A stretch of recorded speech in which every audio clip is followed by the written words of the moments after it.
Régime des revenus fonciers, quelles sont les charges déductibles des loyers perçus lorsqu'on fait de la location nue? C'est la question à laquelle nous allons répondre dans cette vidéo.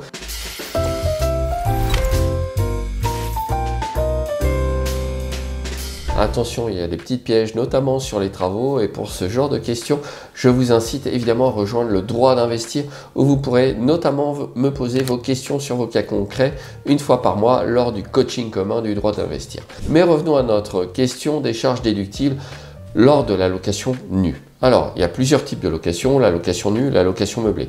À l'intérieur de la location meublée, j'ai coutume de faire la distinction entre la location meublée longue durée à l'année, la colocation et la location courte durée. Mais le sujet de notre vidéo, c'est la location nue.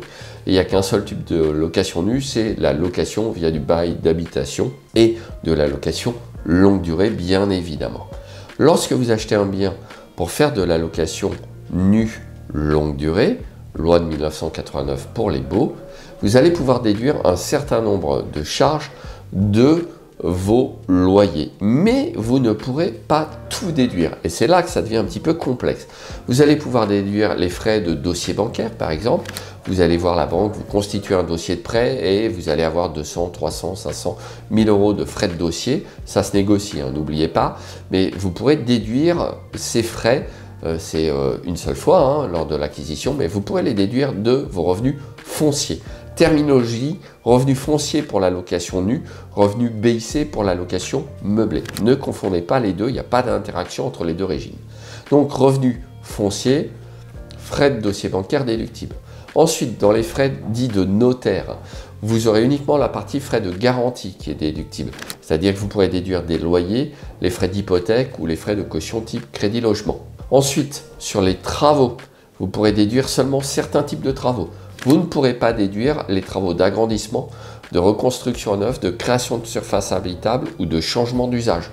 Donc il y a des vrais contrôles fiscaux sur l'ampleur et la nature des travaux lorsqu'on fait de l'achat pour louer en location nue. Le fisc sait très bien où trouver des gisements de ressources et contrairement aux travaux d'entretien et d'amélioration, les travaux que je viens de citer ne seront pas déductibles de vos loyers.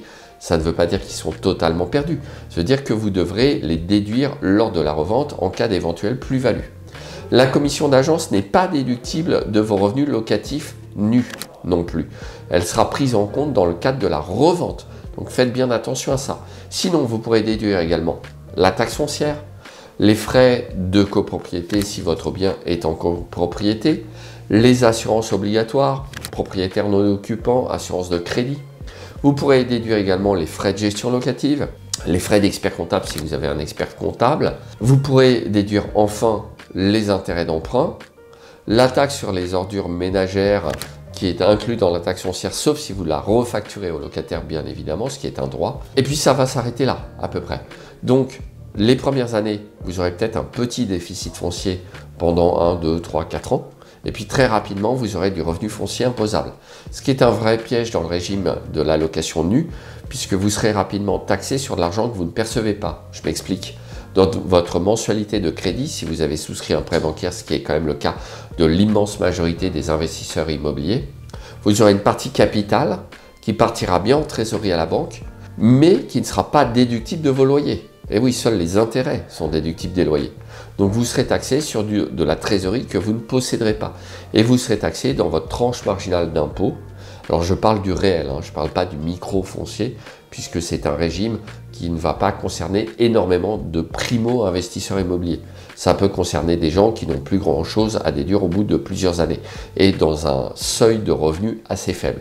Cela dit, pour tous ceux qui sont au régime dit du réel, vous aurez peut-être un petit déficit foncier les premières années, mais très rapidement, vous allez avoir des revenus fonciers taxables dans votre tranche marginale d'impôt, plus 17,2% de prélèvements sociaux, CSG, CRDS, prélèvement de solidarité.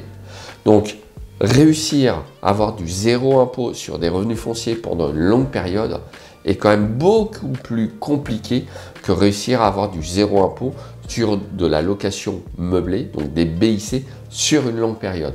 C'est la raison pour laquelle, à l'heure actuelle, beaucoup d'investisseurs se tournent vers la location meublée. Vous l'aurez compris, j'ai fait un épisode spécial sur le fonctionnement du déficit foncier, puisqu'évidemment, ce n'est pas aussi simple que ce que je viens de vous dire. Il y a des petites subtilités, comme par exemple, que se passe-t-il si je rachète un nouvel immeuble, c'est-à-dire un nouveau bien immobilier qui recrée du déficit foncier par rapport au précédent? Il y a une subtilité dans l'imputation, l'ordre des déficits, etc.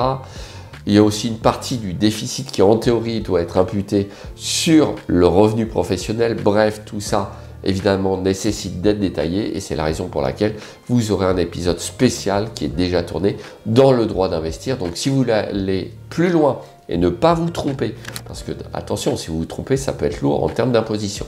Donc, si vous voulez éviter de commettre des erreurs coûteuses, n'hésitez pas à nous rejoindre dans le droit d'investir. Évidemment, je vous dis à tout de suite pour la prochaine vidéo.